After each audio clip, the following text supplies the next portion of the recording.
चंद्रघंटा देवीचे महत्त्व. तिसरा दिवस. चंद्रघंटा देवीचे रूप.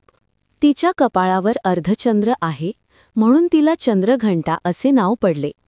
ती सिंहावर आरूढ असून 10 हातांत विविध अस्त्रशस्त्रे धारण केलेली आहेत. तिच्या रूपात सौम्यता आणि पराक्रमाचा अद्भुत संगम दिसतो. कथा व शक्ती.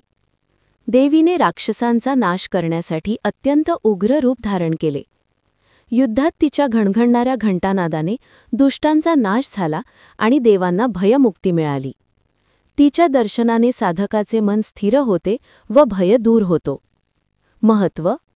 चंद्रघंटा देवीचे रूप साहस, शौर्य आणि धैर्य यांचे प्रतीक आहे. भक्तांना तिच्या उपासनेने भयमुक्ती, मानसिक स्थैर्य आणि शौर्य लाभते.